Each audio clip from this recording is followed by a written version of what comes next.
رسول اللہ صلی اللہ علیہ وسلم نے بتلایا کہ یہ گمراہی پہلے قوموں کے اندر بھی تھی، اور ساتھ یہ بھی بتایا کہ جو گمراہی پہلے قوم میں تھی وہ اس امت کے اندر بھی آئے گی۔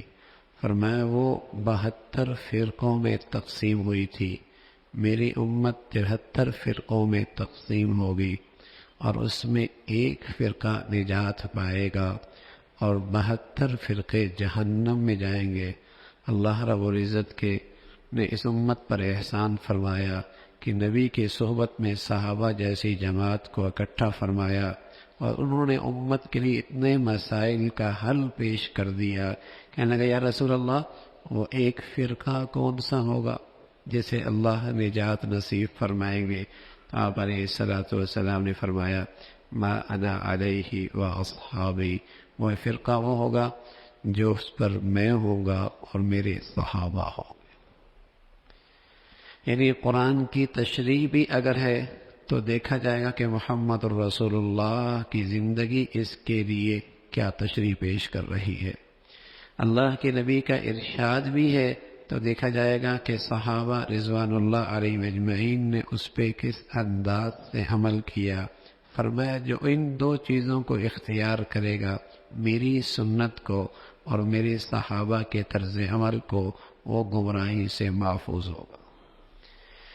ایک موقع میں فرمایا کہ میرے جانے کے بعد تم بہت اختلاف دیکھو گے، اور پھر میں فرمایا میری وصیت ہے تم میری سنت کو اور میرے خلفاء راشدین کی سنت کو لازم پکڑ لو، گمراہی سے محفوظ ہو جاؤ۔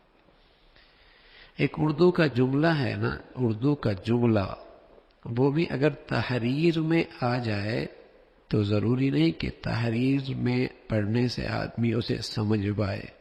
جیسے ایک آدمی لکھ دے اور باہر گیٹ والے کو وہ پرچہ دے کر بھیج دے کہ روکو مت جانے دو، یہ لکھ دے پرچے پہ، اور وہ اسے یوں پڑھنے لگ جائے روکو مت جانے دو، کتنا فرق ہے۔ آپ نے لکھا روکو مت جانے دو، اس نے پڑھا روکو مت جانے دو۔ ایک اردو کا جملہ کتنے مفہوم میں فرق ہے۔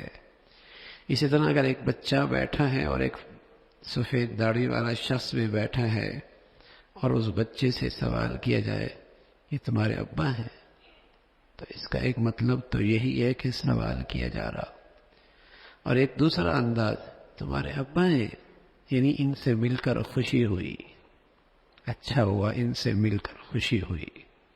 ایک تیسرا انداز تمہارے ابا ہیں یعنی تمہاری ان کی شکل ملتی نہیں، حیرت کا اظہار ہے، تمہارے ابا ہیں۔ چوتھا انداز بھی ہے تمہارے ابا ہیں یعنی ابھی شکایت لگاتا ہوں تمہاری حرکتوں کی۔ یعنی ایک ہی جملہ ہے تمہارے ابا ہیں، لیکن اس کا صحیح مفہوم کون سمجھے گا؟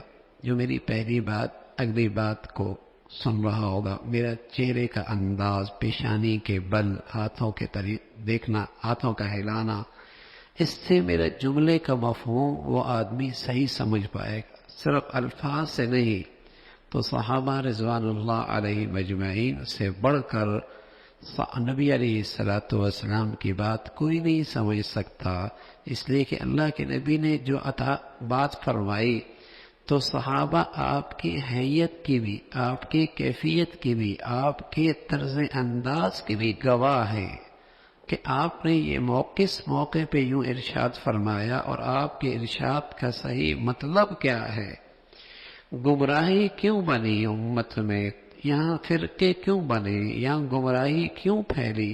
وجہ یہ کہ ہر شخص نے اپنے خیالات کو اور اپنی خواہشات کو دین کی تشریح بنا لیا، اپنے خیالات کو، اپنی خواہشات کو قرآن کی تشریح بنا لیا، اپنے خیالات سے اور اپنے عقل سے نبی کی حدیث کا مطلب بیان کرنا شروع کر دیا، پھر امت فرقوں میں، گروہوں میں تقسیم ہو گئی۔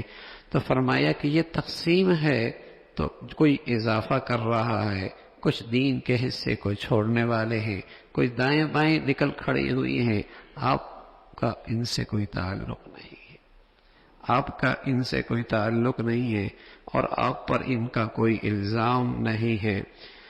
اور فرمایا کہ ان کا معاملہ اللہ کے حوالے ہے، اللہ ان پر اپنے احسانات بھی جتلائے گا اور پھر اس احسان فراموشی کی سزا بھی دے گا جو کچھ انہوں نے کیا ہے۔